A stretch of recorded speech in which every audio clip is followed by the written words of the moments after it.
yes, oh yes, oh yes, this Honorable Superior Report for the County of Wake is not convened and sitting for this special session. The Honorable Judge Rebecca W. Holt is present presiding. Oh yes, oh yes. God save the citizens, Honorable Court. Please be seated, remain quiet. Check all cell phones, make sure they're out and silent. Good afternoon, Your Honor. Good afternoon. Thank you, and I'm very pleased to be part of this ceremony, and let's begin. Thank you, Your Honor. May it please the court. Yes, sir.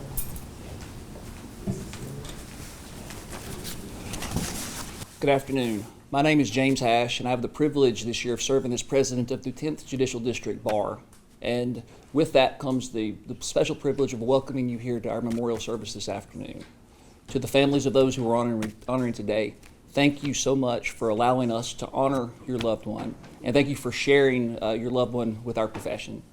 One of our most treasured traditions here in the 10th Judicial District is to have these memorial services. We're grateful to the court, Judge Holt, the court staff for allowing us to do this. And we also want to thank our Memorials Committee chaired by Mary Winstead, who has done this for a number of years. It's important and appropriate that we come together and we honor those who have served at the bar and served our community.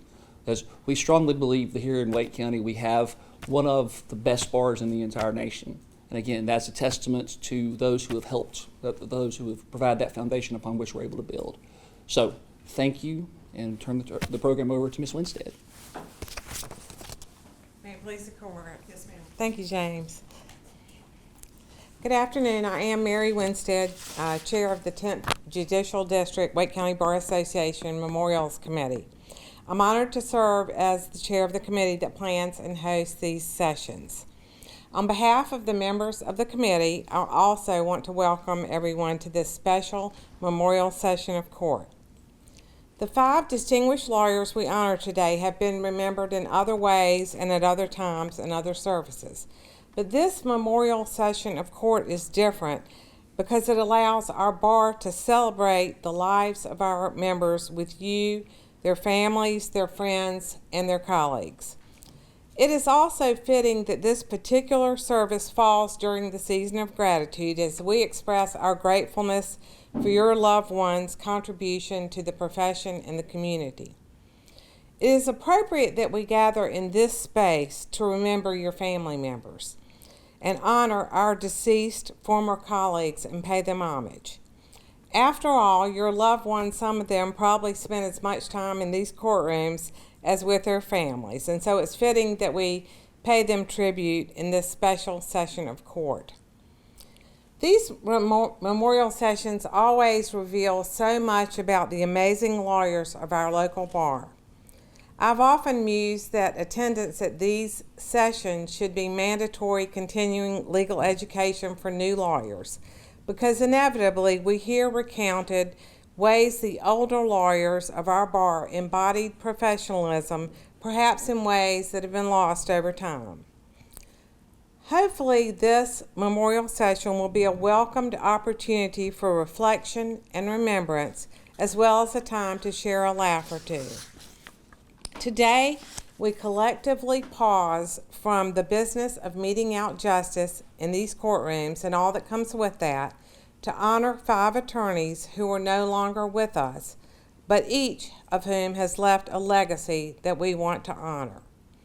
On behalf of the Memorials Committee, I want to thank you, the families of our honorees, for sharing them with us and for allowing us to honor them.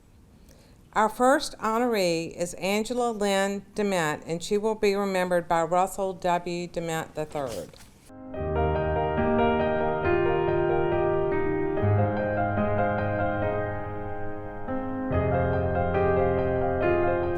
Y'all will have to bear with me a little bit at times, I believe, during this. Thank you, Will and Rachel, for this honor. So I've been practicing law now for about 27 years. I had the absolute pleasure and honor during that period of time to really practice law with some of the titans of the trial world. Folks in the DA's office, like Her Honor, like Evelyn Hill, Susan Sperlin, really wonderful lawyers. But then working very closely with Trey Fitzhugh, Rick Gammon, and of course my father, Russell Dement Jr. I can tell you, having worked with all of them, seen them all try cases, interacted with them, that my sister Angie was quite possibly the most talented, innately talented lawyer of them all. She had a way about her with clients, with opposing counsel, with the law itself, that really was beyond compare. With respect to the client aspect, Angie had this long list of former clients, and she would always send Christmas cards to every single one of them, dating back her entire career. And she would receive many thank you cards back, many gifts back for cases that she had done years in the past. And it was a continued effort for her to let them know that she still cared about them. And that caring continued mutually back and forth. And I talked to her a lot of times about the way that she handled clients, and it was always interesting to me some of the things that she did that maybe younger lawyers and people don't even think about. But Angie was no particular sports fan. She did like, of course, ACC basketball and football and that kind of thing. But she would read the paper every single day, and she would read the sports section. And she would read other aspects of world, business world, et cetera, in large part so that she could carry on a conversation intelligently with her clients, so that she was able to develop that rapport with them that allowed them to understand that she really did care about them and wanted to really help them. And I can't say that I've been able to really emulate that, because I don't always keep up with current events as she did. But boy, was it fascinating to think about how that developed that bond. Now, that's dealing with the clients. Dealing with the law itself, I think we need to think about how wonderful she was as an orator. Angie, back in law school, was on the National Moot Court team and actually won. Her team won the National Moot Court Championship, and she was named Oralist of the Year. And her ability to recognize not only the law itself, but to argue it in a way that really hit home was truly exceptional. That allowed her to take her PI practice and sometimes domestic work and just simply take over a courtroom, to take over the case and to really just command it. She was a natural first seat and enjoyed the spotlight of being the alpha, the one in charge. Having said that, it makes me, I kind of get a chuckle about this every time I think about it. She was very frequently the second chair to my dad in criminal cases. And so much so that Suzanne Malone, who was the longtime, I think it was 3C clerk over in the old courthouse, called them Dement and Demute because Dad did all the talking. And it's kind of funny because it turns out that, frankly, Dad is the only one that could ever really shut Angie up. She was just sidelines there until kind of later in Dad's career, where I was able to sneak away from Colin's DA's office a little bit and go watch them try some cases. And I watched an interaction this one time where this prosecutor and Angie were having this knockdown drag out over the law on a particular subject in a homicide case. I don't remember the subject at all, but it was certainly intense. And the law was proposed to the court in a fashion that had Angie just bolt up out of her seat and say, well, Your Honor, if Madam Prosecutor had bothered to read the entire case rather than just the footnote, she would understand that the holding in this case actually supports our position. At that point, the prosecutor leaned over to my dad and said, Russell, you need to get a handle on your daughter. To which Dad quipped, "Seems like she's doing okay to me." So the aspects of that case actually did go in the defense favor, and in that particular time, she was not demute. She was, in fact, in charge of the winning aspect of the law. In the civil realm, which is where she really shined, I actually was able to work with her on some cases, and we did some house calls together, going out to visit the families of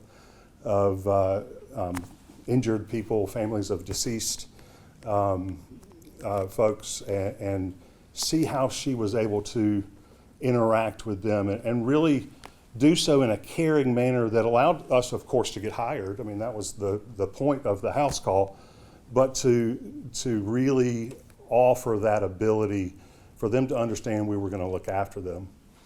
And I remember Angie and I went up to the Grove Park in Asheville. We were representing the estate of a deceased trooper who had been hit by an 18-wheeler.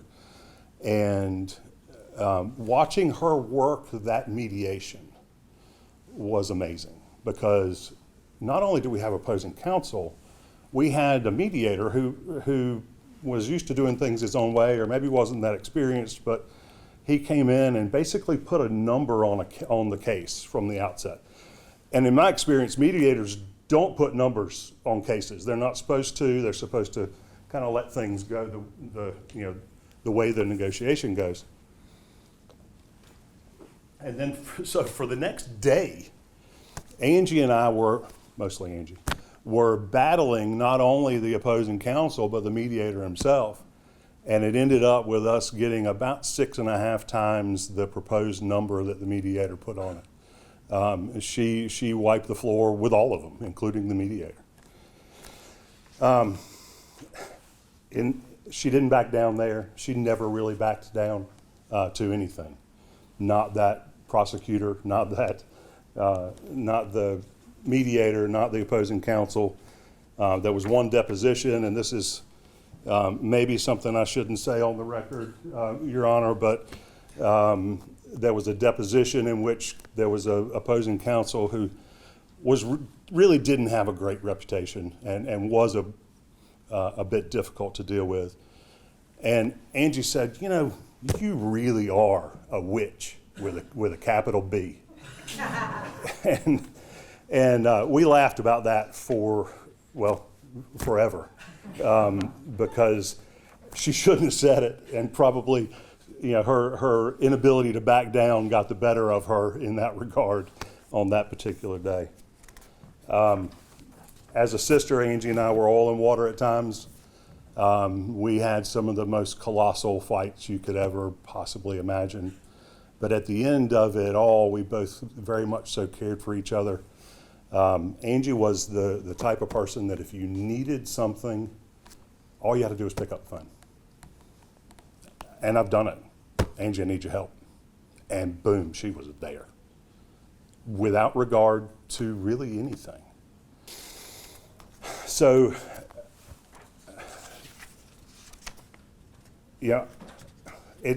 this is where I get to the point that's going to potentially break me up, and forgive me if I do. We lost Angie way too damn soon. And by her age, we lost her too soon. But in reality, we had lost her before then.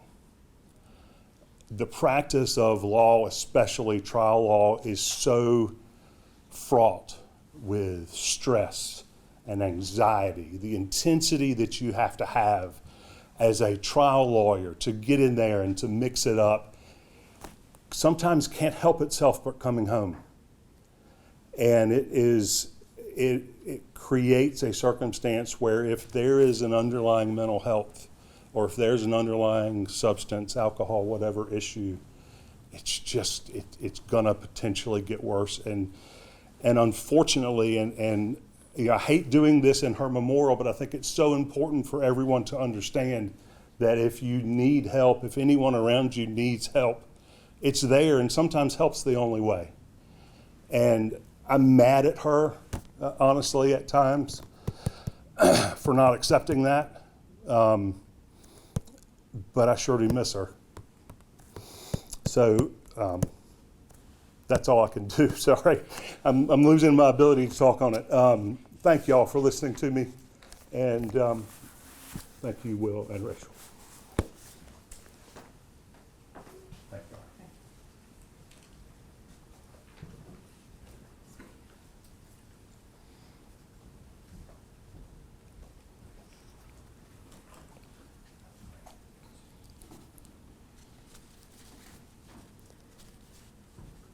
Martha W. Lowrance will be remembered by William B. James, Jr.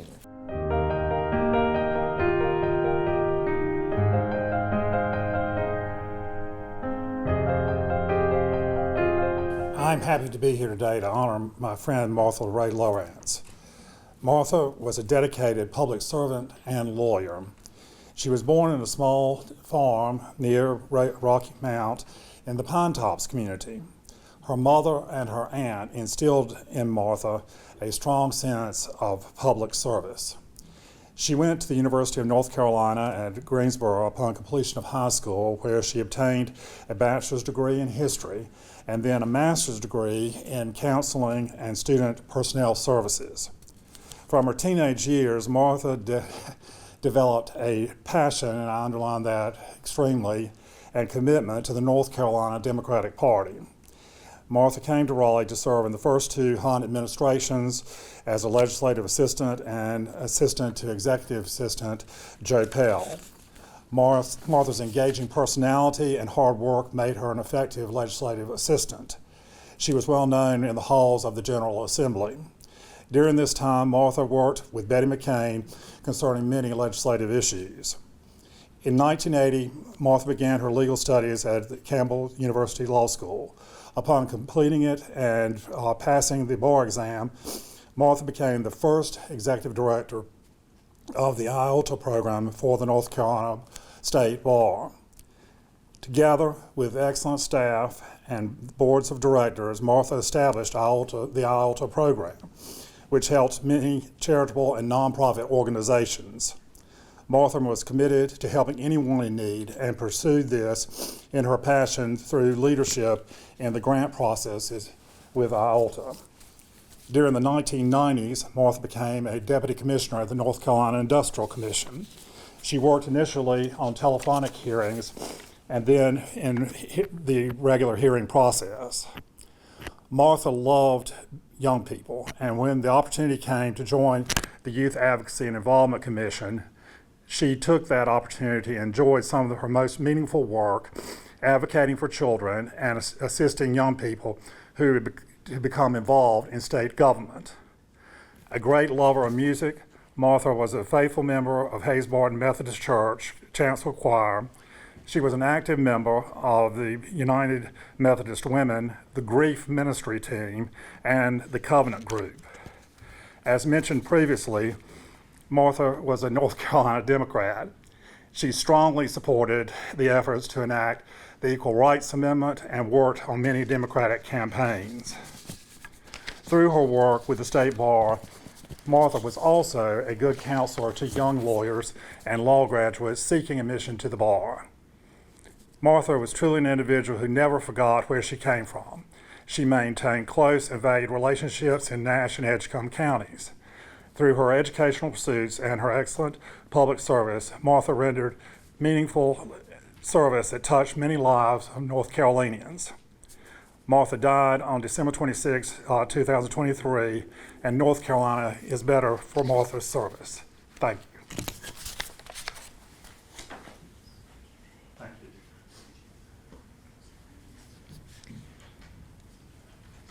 Archibald E. Lynch, Jr. will be presented by David W. Long.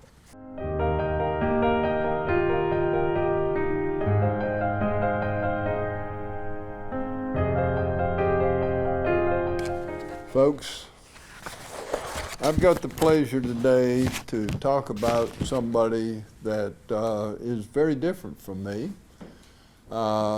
Most of you know my friends, and you haven't run into many academic giants among my friends. Today I'm going to talk about an academic giant, and I'm delighted to do so. Archibald E. Lynch Jr., better known as Arch or Archie, passed away in Pinehurst from Lewy body dementia and other health issues at the age of 91. Now, Archie, who never darkened the door of any courthouse that I'm aware of, was born in Bowie's Creek, where his grandfather, James Archibald Campbell, founded what is now known as Campbell University. As the minister at his service said, Archie was a Bowie's Creek blue blood, and there aren't many of them, I promise you. Archie, who was brilliant, spent his first 2 college years at what was then Campbell Junior College before transferring to Wake Forest College in Wake Forest, where he completed his undergraduate in law school. Now, Archie at Wake Forest was captain of the baseball team, and he was a star left-handed pitcher. Now, if you know what left-handers are, Archie was as left-handed as anybody I've ever known. Archie was not a small person. Archie threw that ball very hard and very fast, and Archie's control was not always the best. He terrorized many a batter. After graduation from law school, Archie clerked for Justice William H. Bobbitt at the North Carolina Supreme Court before joining what was then Poynter Garrity, Hartsfield, and Townsend in 1958, which later became Poynter Spruill. Archie, who was known by many as Deacon, loved the law, the research, the writing, and especially winning. Archie was one of those people, and remember, this is in the day before we even had the Court of Appeals. But Archie, you'd go talk to Archie in pre-Court of Appeals days and talk to him. He said, oh, there's a case on that.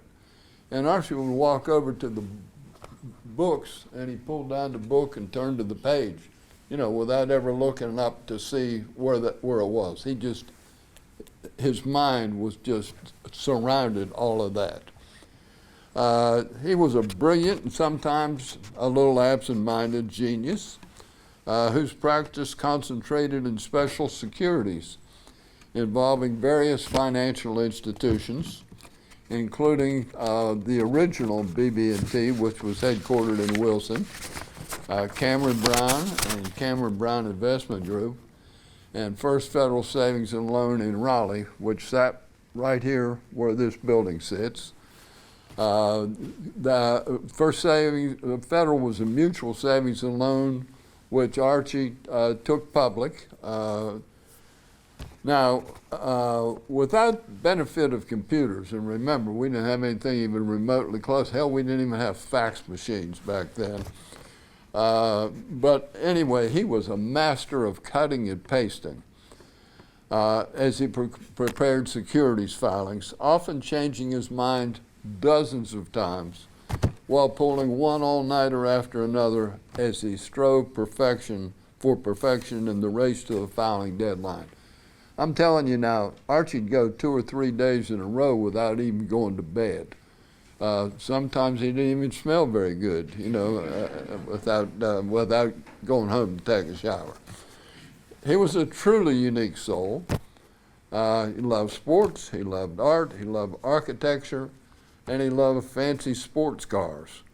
You know, and especially he loved his 2 daughters, Lee and Gwen, and Lee is with us here today. An avid golfer, he was a member of several golf clubs in Raleigh, including McGregor Downs and North Ridge, both of which we represented the development of both of those areas, and Archie organized the golf clubs, among other things. And guess what? He played golf left-handed. He loved art. He was responsible for the selection of the artwork in both the Raleigh and Charlotte offices of Pointer Spruill. A highlight of his love of art and architecture, and this is something that a lot of people never did understand, and I would be one of them, was his purchase in 1978 of the Catalano House in Raleigh, which was an 1,800 square foot glass box underneath a stunning 3,600 square foot parabolic roof. I imagine there are some people in here shaking their heads that know where this house was. He lived there from 78 to 96 when he just got frustrated. He couldn't find anybody to repair the roof, and he sold the house and he moved. In 1957, Life magazine did a story on this house, which they called the Batwing House. As time went on, Archie, would hang out a lot at Winston's, at Tiramisu. You'd go in there to eat, and then Archie'd be in there hanging out, which he did. He did a lot of hanging out. He was an icon. He was an extremely valued colleague. May he rest in peace. Thank you.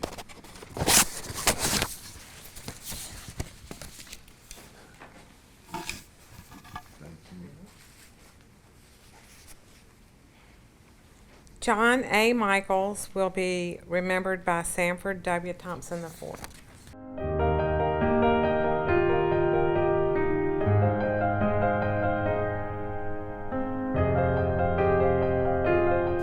First, I want to thank Becky, Zach, Sarah, Virginia, and Paul for giving me this incredible honor. Jack Michaels embodied everything that is good. Let me say that again. Jack Michaels embodied everything that is good. And for 42 years, I had the great good fortune to have him be one of my close friends. It was inevitable that we were going to meet. We grew up just a few miles apart. We rode our bicycles to the same places, Laster Mill, places like that. We played on the same playgrounds, but we didn't meet because he was 4 grades ahead of me. But looking back, there are so many coincidences and connections between our lives that it was inevitable that one day we would meet. And we did, at the insurance building. Before it was the Wake County Courthouse, it was the insurance building. And after Durham Life left and after CP&L left, it was populated by lawyers. So in 1980, when I started as an associate at Johnson, Patterson, Dilthey & Clay on the 11th floor, I came into this building with just about every lawyer that was in Raleigh at that time who wasn't at the BB&T building across the street. In 1981, Jack and Becky moved from Anderson, South Carolina, and Jack came to work with Walter Lee Horton. He was on the 14th floor and I was on the 11th floor. What a piece of work Walter Lee was. If there was ever a more clever, smart person than Walter Lee, you'd have to really wrestle me to believe it. He practiced with Frank Dupree. He taught me, Sanford, you weren't driving that truck, were you? I said, no, sir. He said, well, why do you get so worried about it? You just do your job, do the best you can. Well, I guess it was probably on the elevator. Jack must have been going down or up, and I was on the elevator going down or up, and we met. Now remember, this is 1981. This is when Fayetteville Street is a mall. It's when ties were the size of surfboards. It's where you wore a suit Monday through Thursday, and informal day was Friday when you wore a blue blazer and gray slacks. Now let me tell you something. Jack Michaels could rock a 3-piece suit with a surfboard tie, and he had some big hair. I don't know exactly what happened, but somewhere along the line, we went to eat lunch one day. I don't know if it was the Belk's Cafeteria or the Mecca or the Upstairs. Or maybe we were on the way to the Supreme Court Library to do some research, because that's where you had to go to do research. And you had to watch out for Miss Hall, Frankie, because she was going to get on you if you'd made too many copies or did something wrong to the books. If you opened them too much, you might break the bindings, and heaven forbid that. But anyway, we became close friends. That led to beer. We'd go out and get a beer from time to time. I remember somehow or other we ended up going out west several times to go skiing. Now, Jack and I did what I would call full contact skiing. We were not very good, and we didn't have very much control, so we went very fast and we fell very hard. And we'd pick ourselves up and dust ourselves off and get on the lift, and we'd talk. And we'd talk about the beauty and the wonder of being out there in those Rocky Mountains or the Wasatch Mountains, wherever we were skiing. It was great. We began to play golf. Jack loved to exercise, and so did I, so we would walk. Now let me tell you, if you ever play golf with Jack, he got a lot of exercise. Because if you swung the club as many times as he did, you would get exercise too. No question. We went hiking. One of the things that we shared so much was our love for nature. And we'd go out in the woods and we'd hike and just have a wonderful time, and it was great. Somewhere along the line, we switched sides from doing defense work to plaintiff's work, from being in bigger firms to smaller firms. And when that happened,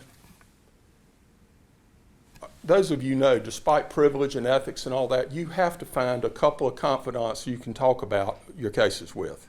And Jack became mine, and I became one of his. You'd have to sit down and say, hey, let me ask you about this. I've got this piece of evidence, or I've got this witness, or I've got this or that.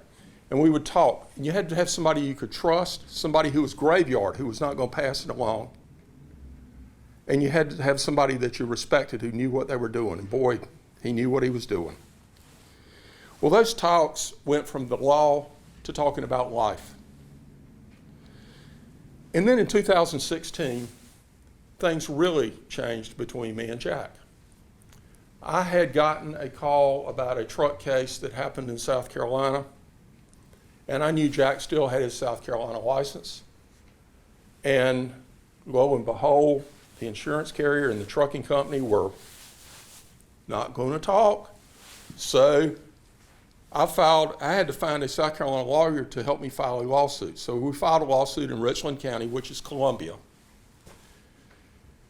And we had a born in Charleston, blue blood, bespoke wearing suit opponent who on the last day removed it to federal court until we got it back to Richland County where we wanted it in the first place.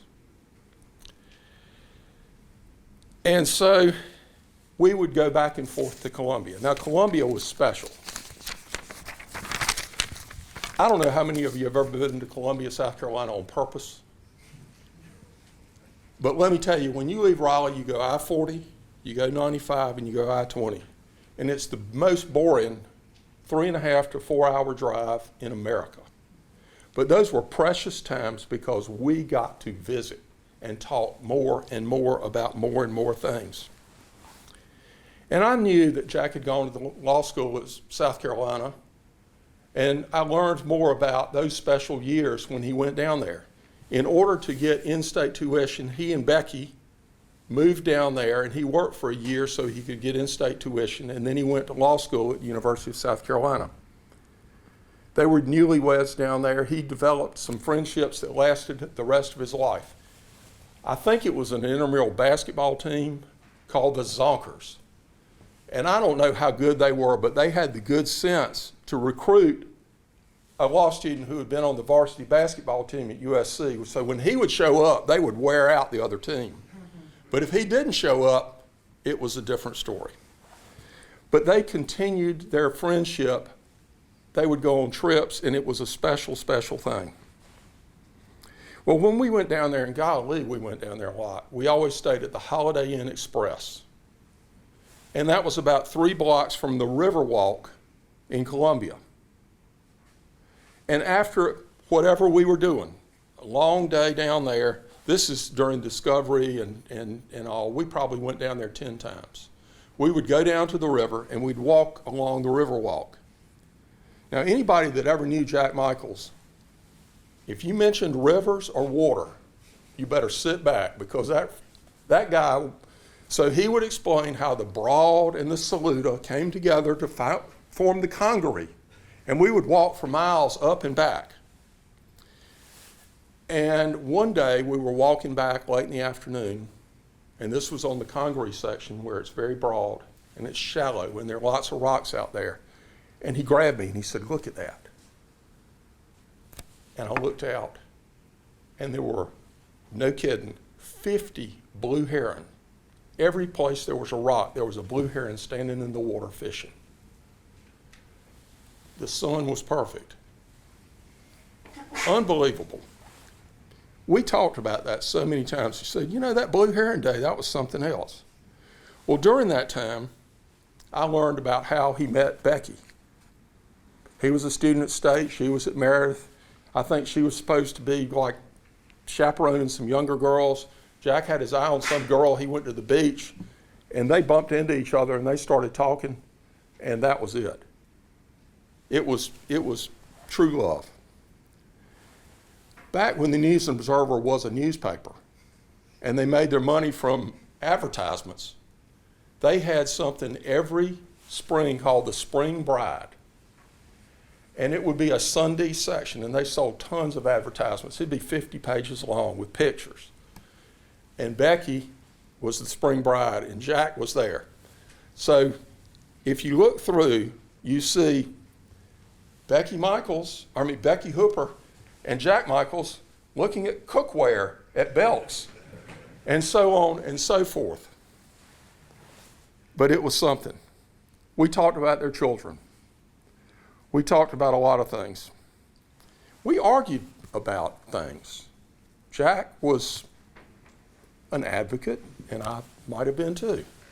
We talked about things like NC State and UNC. Well, there's no doubt that T.J. McClendon did not score that touchdown. We talked about a lot of things about music. Jack and I both love music. We would argue about what's the best pop album, what's the best song by this group or that group. And it was great. And then Jack got sick.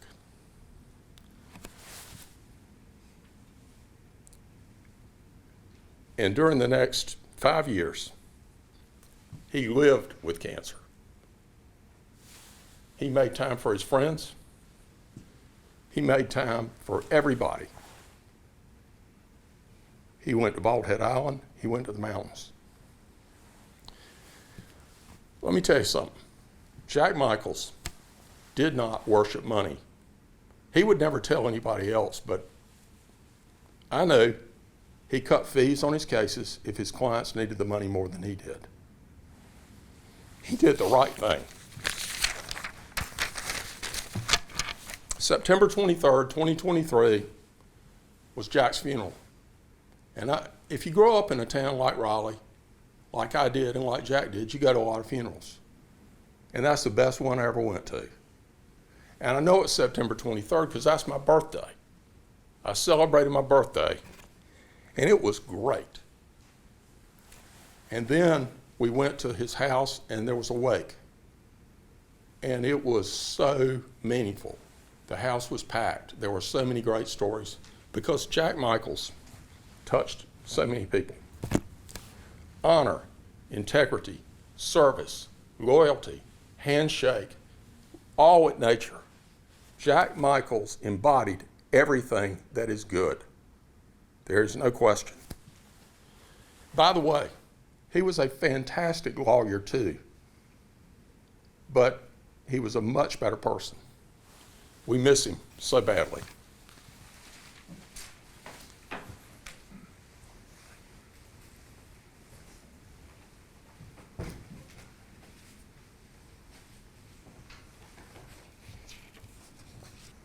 Our final honoree today is John W. Ormand III, and he will be presented by Charles E. Coble.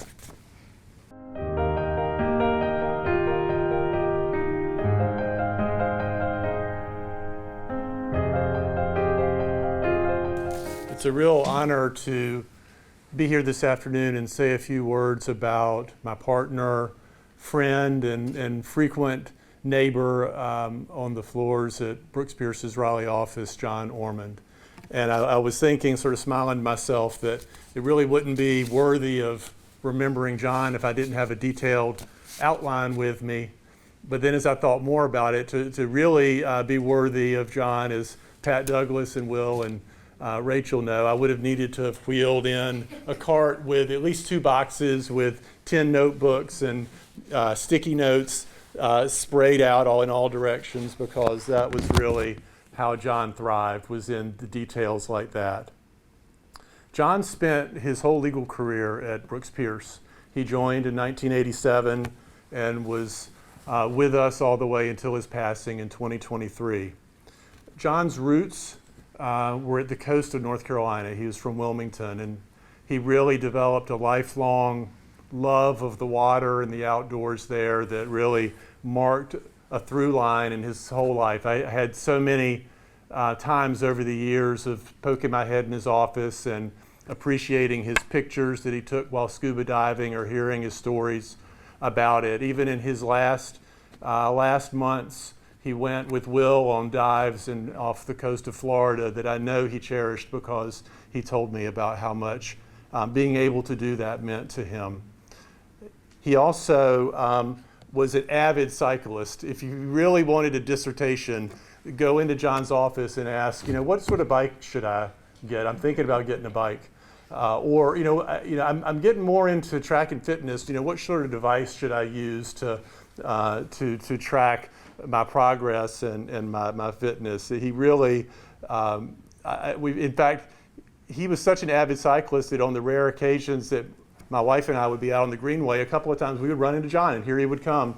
Riding on the Greenway would be enough of a sport to slow down and ride with us. John was a proud graduate of Wake Forest. That's where he met Angie, who we heard about at the beginning of this service. I heard many a tale from John about his time abroad, staying at the Wake Forest House in Venice, and the ventures he had in Europe through that experience. He attended law school at UNC, and then right after that joined Brooks Pierce in our Greensboro office in 1987, where he got to work with some real lions and leading lights of the bar, Mac McClendon, Reed Phillips, and others in our Greensboro office. He moved in 1999 over to our Raleigh office, which was the same year that I joined Brooks Pierce, and the same year that Pat Douglas, his assistant, legal assistant, joined Brooks Pierce, and they worked together his whole time in the Raleigh office, and were quite a team, the two of them. Pat was really the only person who could decode John's shorthand and his multicolored highlighting and all of the just wonderful eccentricities about John and how he went about taking the ideas and thoughts of his brain and communicating them down on paper, because it was quite impenetrable for people that didn't know it well.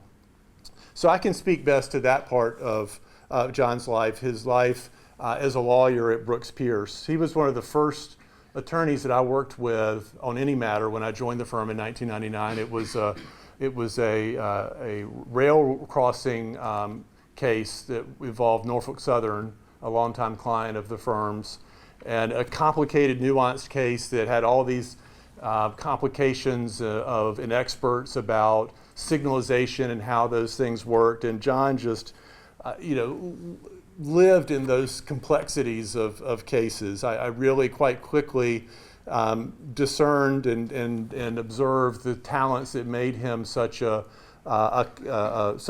great attorney, that he had a passion for the law and making arguments, crafting arguments. He loved immersing himself in the facts of a case, really diving in and learning everything that he could learn about the particular process that was at issue, or the industry that was at issue, or the type of device that was at issue. And I certainly learned about his thoroughness. Anybody that knows and worked or shared time with John could tell how thorough and meticulous he was in his preparation for any matter that he was working on.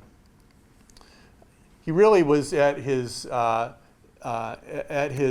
best when he was on his feet in court. He loved trying cases, and he was within the family at Brooks Pierce was known as one of our best trial lawyers. He tried many cases for Norfolk Southern. He tried a number of the big cases in Charlotte in connection with the Speedway collapse there. He tried cases for Goodyear in Fayetteville. And so it really ranged across personal injury, product liability, employment cases, other complex business cases, and he really was at his finest when he was on his feet in court. Pat remembered a moment from the Speedway cases, which was a 9-week trial. The biggest one was a 9-week trial, where typical for John, he had just a battery of boxes all behind him, and the paralegals that were there with him were worried that he was going to trip over stuff, so they moved his chair a little bit, and as he stood up to make a first point and went to sit back down, he sat down on the floor but popped right back up, true to John's spirit of not skipping a beat, and sort of the unflappable nature that he showed throughout all of his endeavors in the courtroom and outside. When I started, he and I were two of the only litigators in the Raleigh office, and so I really, to this day, treasure the mentorship he gave me. Many a time I poked my head in his office to ask him about some particular question or strategic question or something that I wasn't quite sure what to do, and he never failed to, with that classic John Ormand enthusiasm, just set down what he was working on and jump right into my particular problem, to my particular case, and lend me his sage advice. I asked some of the other attorneys some moments that were particularly memorable to them about John. Jimmy Adams from our Greensboro office said this: John was just always so upbeat and positive, maybe more so than any other person I can remember. As a young lawyer, he was always more than willing to stop and listen and help. One case for Norfolk Southern was my case, and I got it all ready for trial, and another case got set for trial the same week. So John pitched in, and that was another mark of John. He would always jump in to help. And many of the cases that he tried weren't cases that he had worked on from the outset, but cases that, as it became clear trial was actually going to happen, his colleagues wanted to bring in his experience and talents when it shifted into a case that was actually in court in front of a jury. And so Jimmy said, John pitched in as he was preparing. He commented over and over how I nailed the prep and how we should win. Then he and Mac lost. I never stopped hearing grief. I never stopped giving him grief which he returned in kind. Co Ramsey wrote about one of those you had to be there moments when Co was a first-year associate. John had me working on a small claims case for a car repair shop. And this is funny thinking about Co, who is a regulatory lawyer that never goes to court under any circumstance. Co said, I showed up in court alone to defend the case, expecting a pro se plaintiff, when to his surprise a lawyer showed up with the plaintiff for the other side with a bunch of boxes and a pile of papers. And he said, I didn't really know what to do, except I remember John had told me that if things start to go bad, don't forget about the parole evidence rule. So when the lawyer handed up all of the papers, Co stood up and objected and said, parole evidence rule. Everybody kind of looked at him with a confused look on her face, but the magistrate said, objection sustained, judgment for the defendant, which John was so proud of, he said, and he vowed Co vowed never to get involved in litigation again. Lastly, Eric David spoke about an experience as a young attorney with John at one of the Goodyear trials in Fayetteville. He said that John was going to cross one of the plaintiffs and spent weeks working on a 96-page cross outline, which is, we know that's typical for John. Just the outlines would go longer and longer and longer and longer. And so Pat made folders, subfolders, sub-subfolders in multiple boxes that Eric counted up to 14 boxes of exhibits for this one witness. So the day arrived at trial, the family came into court with all of this hoopla, and apparently on direct, the plaintiff said, testified that everyone at Goodyear called him Honey Bun because he worked so hard he never ate lunch. He just ate a honey bun on the run. So then John started his cross. There was an objection, so the judge sent the jury out so that he could hear John's cross and decide upon the objection. And Eric says, suffice it to say, John got about 4 or 5 pages into his outline, and the plaintiff, let's just say, was not doing so well. The judge stopped the examination, told the lawyers to join him in the chambers, and told the plaintiff's counsel that they need to settle this case. Eric said he's reasonably certain that when they cleaned out John's office, there was still a box of honey buns somewhere that some smart young attorney left him after the trial. So just sort of in summary about John, thinking myself and talking to our colleagues at Brooks Pierce, he was determined, he was resourceful, he was tenacious. He was upbeat, he was passionate, and he was uniformly positive.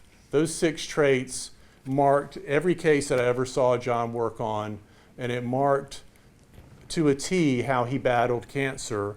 I never saw him. I know he had dark moments in that time, but to interact with him, he was always positive. Here's what we're going to do. Here's how we're going to fight it. And he didn't let it slow him down. He continued, as I said, to dive with will. He continued to cycle even when the doctors thought that would be impossible. And he continued to try cases, trying a case in the Western District of North Carolina just within a year of his passing. Mark Pratt called John Ormand a prince of a human being, and I don't think I could come up with a more apt way to close. He was a first-rate trial lawyer, an excellent partner, and a good friend, and I do miss him. Thank you.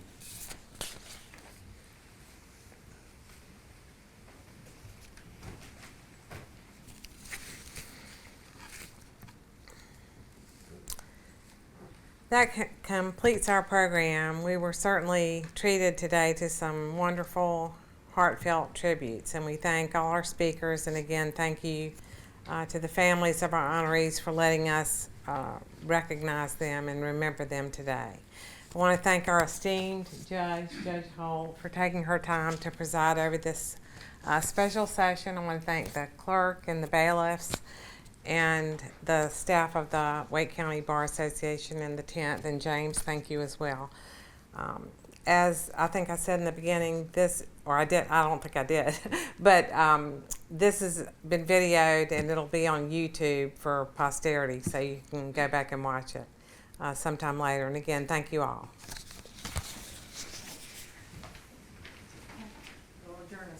Mr. Honor. All rise. Oh yes, oh yes, oh yes. This special session for the County of Wake now stands adjourned. Signing die. God save the state and this honorable court.